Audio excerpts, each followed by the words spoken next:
Greens make of this budget. Co-leader Marama Davidson is with us now. Marama, welcome. A bit of a surprise today in the budget for us. Anyway, are you heartened by the cost of living package? Does it go far enough for you?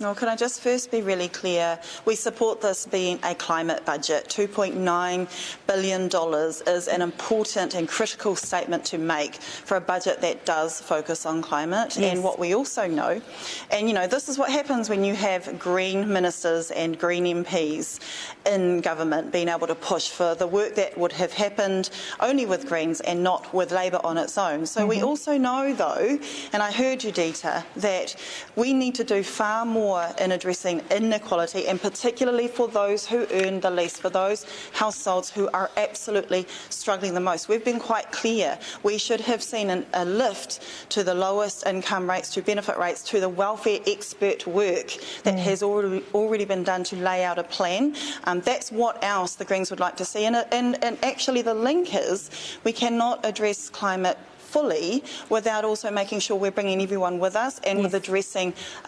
poverty and inequality particularly. Absolutely. Marama, does the $350 payment plus the fuel tax and the work around public transport, keeping that at a lower cost for another 2 months, does that satisfy you, or is it just the beginning as far as you're concerned?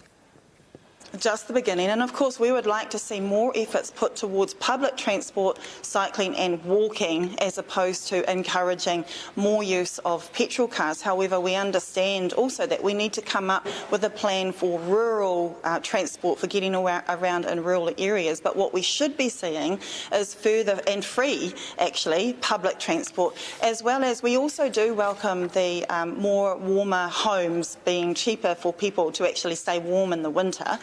We do absolutely welcome that, both for the pocket but for the planet and the climate as well.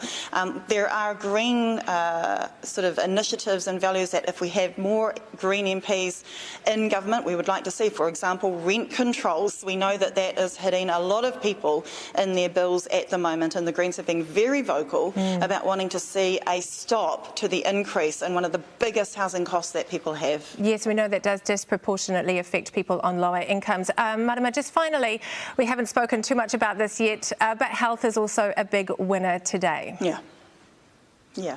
Look, we campaigned hard as the Green Party for a Māori health authority. What we want to see, and we welcome the funding today, brilliant. What we want to see is ensuring that that funding gets out to the Māori and Pasifika health providers is what we would like to see. We saw through COVID how much leadership we all depended on for those providers to be able to lead that work. We also want to make sure we're taking into account Māori in rural areas through that Māori Health Authority. So properly resourced and properly empowered.